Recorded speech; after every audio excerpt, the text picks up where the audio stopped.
This is a welder's mask. This is a 10-stop neutral density filter. This reduces the amount of light that reaches your eyes when you're welding. This reduces the amount of light that reaches your camera sensor when taking a photo.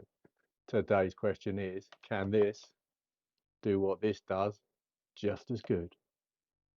Probably not, but we're going to find out. Let's go.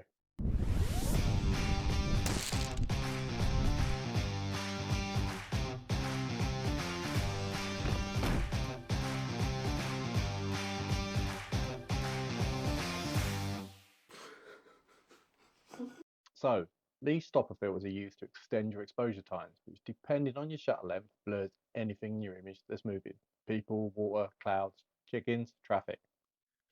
With less light reaching your sensor, you have to use a longer exposure to produce an image.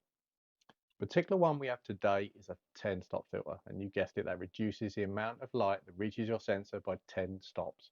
It's more commonly known as a big stopper. You also do a little stopper, which is 6 stops, and a super stopper, which is 15 stops, but we're going to be using the big stopper. Right, so before we do comparison, I'm going to give you a quick run through on how to use an ND filter. So you will need the following. Number one, pretty obvious, a camera and a lens. Number two, one tripod. Number three, one Lee filter ring. Number four, one filter mount. I'm using a Lee foundation kit. They do a newer one, but this one works perfectly fine for me. And finally, of course, one filter. So you've got your camera set up on your tripod. Next, you need to mount your filter holder using the correct filter ring for your lens. If you're unsure what size you need, it will usually be written on the side of your lens. So once you've got that set up, next thing, compose your image. Remember though, these filters work best when you have something moving in your image. So when picking a composition, try to use a focal point to anchor your image, and then the filter obviously will smooth out any moving elements. Right, you'll probably see you can't compose your shot with the filter in place because it's so dark. So start by doing everything exactly as you normally would without it. Just imagine you're taking a regular shot, expose your image, but remember you'll need to be shooting in manual mode and prioritize your aperture over your shutter speed, as we're obviously going to be changing the shutter speed later, so we don't need to worry too much about this. Right, so you've got everything how you want it.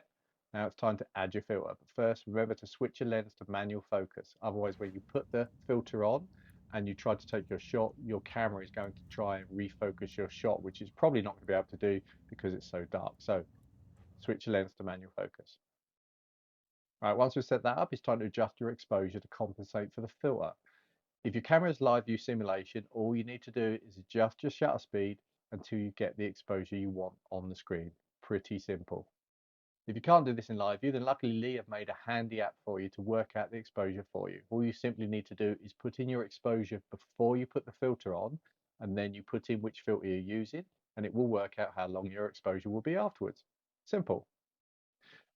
At this point, some people are going to suggest you use a remote shutter release. Make sure you don't move the camera. But personally, I just set the camera to a 2-second timer, job done. So I'm not touching it. It's not going to move. Right, if you've done everything right, you should now have an awesome long exposure image. The longer your shot though, the more you might need to tweak your settings and shoot again. Sometimes the sun may come out mid-exposure and overexposure image, or sometimes vice versa. Clouds may come out and cover the sun and it underexposes your image. This isn't as much of a problem if you're shooting sort of 20, 30-second exposure, but if you're going for a couple of minutes, then obviously the exposure you have at the start isn't necessarily the exposure you get at the end. So this can kind of mess it up. So just adjust your settings as needed, try again.